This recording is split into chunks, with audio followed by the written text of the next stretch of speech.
Hey guys, we're going to show you a couple of tricks and tips on how to optimize the start of the game.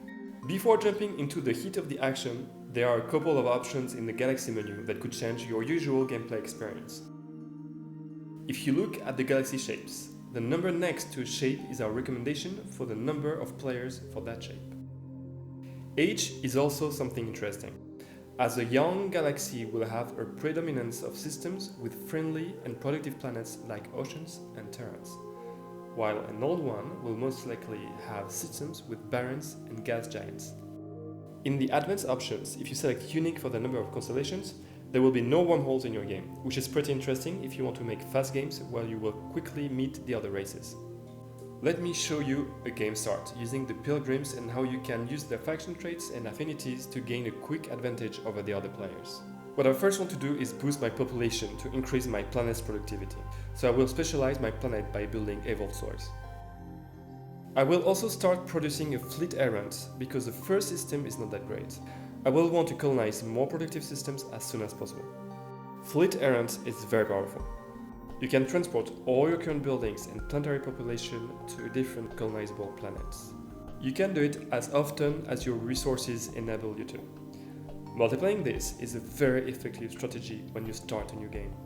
I will start by researching N-wave fusion plants to boost my production, which will help me get those fleet errands ready as quickly as possible.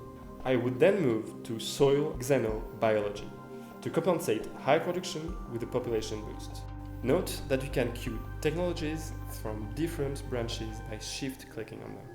I usually research in the applied science or diplomacy and trading branches, and only go for the two others when I need a specific colonization tech or if I need to defend myself with better ships. I will also focus on researching faction-specific technologies as they are adapted to the faction playstyle and incredibly powerful.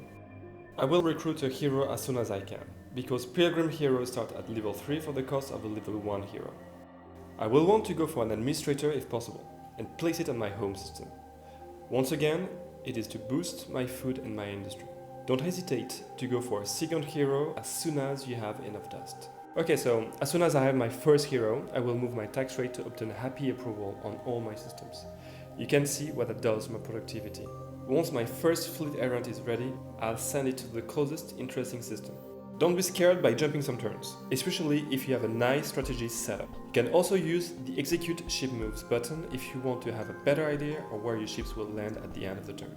At the beginning of the game, I would mainly focus on preventing other factions from getting information about the systems around me, meaning that I would attack any scout or colonizer roaming around my frontiers. Cold War doesn't mean war, and I can use that to my advantage. I just discovered Titanium 70. Now I will want to colonize those planets, because if I get a monopoly, meaning 4 of the same resource, I get an additional bonus. They also allow me to build missiles that can be decisive in case I have a fight against an enemy. If I had to defend myself, I would first create a new ship design, a sort of advanced defender with graded kinetics and repair armor modules. Don't forget, by the way, that you can scroll down the module menu. And if I have Titanium 70, I would of course add missile for maximum damage. Before starting a fight, don't forget to study your battle actions.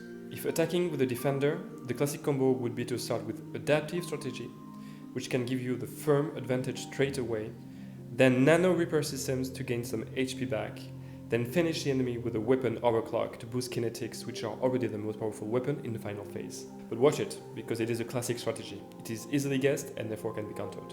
In less than 20 turns, I already have 3 solid systems with productive planets, 2 high-level heroes, and a solid enough ship design to counter strong enemies.